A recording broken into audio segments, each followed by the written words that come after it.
बिस्मिल्लाहिर्रहमानिर्रहीम अल्हम्दुलिल्लाह रब्बिल आलमीन। नाज़रीन अस्सलाम वालेकुम। आप देख रहे हैं नवाइश न्यूज़ चैनल और मैं हूं आपका होस्ट सलीम शाहीन।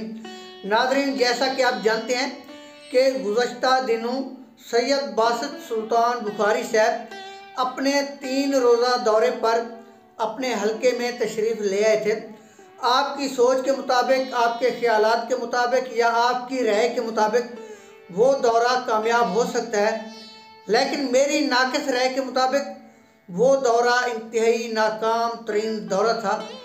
आपको बताता चलूँ कि सैयद बासित सुल्तान बुखारी साहब ने अपने हलके में आने से पहले अपने ख़ास आदमियों को एक टारगेट भी दिया था, और वो टारगेट ये था कि 2 चेयरमैन लेवल की सियासी शख्सियात को सैयद बासित सुल्तान बुखारी साहब से मिलवाना था।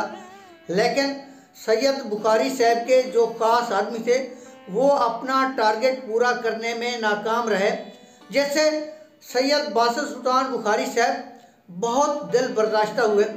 आपको ये भी बताता चलूँ कि 2-4 तज़ियत के प्रोग्रामों में नाखुशगवार वाक़यात भी पेश है। लोगों ने बुखारी साहब से मुख्तलिफ सवालात किए, लेकिन बुखारी साहब ने उन सवालात के जवाबात देने के बजाय गुस्से से लाल पीले हो गए।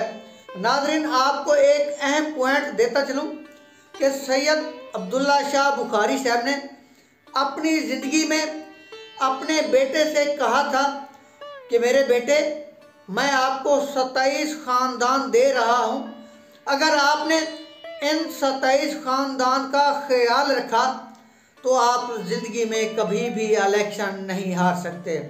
लेकिन शुमिए किस्मत, सैयद बासित सुल्तान बुखारी साहब अपने वालिद की तरफ से दिया गया तोहफ़ा यानी वो 27 ख़ानदान को भी ना संभाल सके, और वो सारे के सारे तितर बितर हो चुके हैं।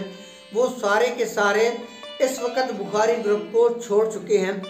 नाज़रीन, कुछ लोगों ने निजी महफिलों में सैयद बासित सुल्तान बुखारी साहब को ये सुनते हुए देखा है कि वो फरमाते हैं कि वो लोग जो मेरे वालिद के दोस्त थे वो वफादार किस्म के लोग हैं। उन्होंने मेरे साथ हमा किस्मी वफ़ाएँ निभाने की कोशिश की है, लेकिन जिन लोगों को मैंने अपना दोस्त बनाया था वो मुखलिस नहीं है। नाज़रीन, मैं आपको एक अहम पॉइंट की तरफ ले आता हूँ कि सैयद अब्दुल्ला शाह साहब की वफ़ात के बाद हमदर्दी का बहुत सारा वोट पिछले इलेक्शन में सैयद बासित सुल्तान बुखारी साहब को मिला था, लेकिन अब वो हमदर्दी का वोट भी नहीं रहा। मैं आपसे पूछना चाहता हूँ कि सैयद बासित सुल्तान बुखारी साहब अब इस इलेक्शन में कौन सा नारा लेकर हलके में आएंगे?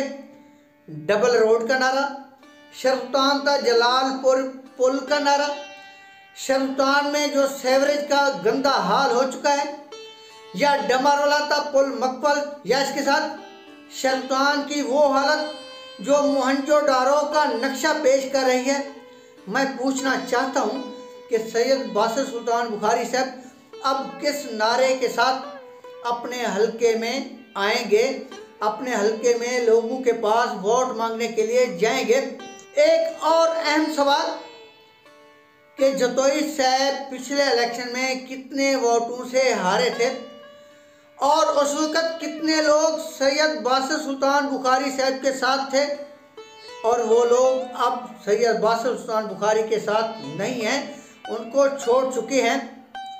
नाज़रीन, आपसे पूछना चाहता हूँ कि अब सैयद बासित सुल्तान बुखारी साहब कितने लोगों को बेवकूफ़ बनाकर वोट मांगेंगे, क्योंकि अब लोग बेवकूफ़ बनने वाले नहीं हैं।